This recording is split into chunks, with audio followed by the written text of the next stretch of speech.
നബി സല്ലല്ലാഹു അലൈഹി വസല്ലം തങ്ങളുടെ അടുത്തൊരു സ്വഭാവമാണ് കാന അജ്മലന്നാസ്. നബി സല്ലല്ലാഹു അലൈഹി വസല്ലം തങ്ങൾ വളരെ ഭംഗിയുള്ള ആളാണ്. എപ്പോഴും കയ്യിൽ ഹാൻഡ് ബാഗിൽ കണ്ണാടി ചീർപ്പൊക്കെ ഉണ്ടാവും. ഒരുങ്ങാതെ ഒരു സ്ഥലത്തും പോവില്ല. ഉറങ്ങുമ്പിട്ട ലുങ്കി കൊടുത്തിട്ട് സുബീക്ക് പള്ളി വരൂല എന്നും കൂടി അതിന് വിശദീകരിക്കാം വേണമെങ്കിൽ. പല രാജ്യത്തൊന്നും സുബീക്ക് പള്ളിയിലെത്തുന്ന കാലമാണ് നമ്മുടെ നാട്ടിൽ നിന്ന്. അർജന്റീനയിൽ നിന്ന് മെസ്സി, അങ്ങനെ പല ബനിയനും കാണാം. വളരെ ത്യാഗം സഹിച്ചിട്ടായിരിക്കും അല്ലേ? എത്തപ്പ പറയേണ്ടത്.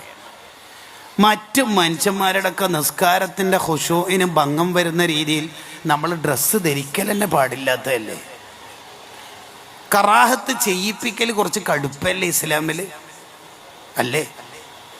ബിദ്അത്തുകാരനായ ഇമാമിനെ നിശ്ചയിക്കൽ, ബിദ്അത്തുകാരനായ ഇമാമിനെ തുടരൽ കറാഹത്ത്, കമ്മിറ്റിക്കാരായ ഇമാമിനെ നിശ്ചയിക്കൽ ഹറാമാണ്.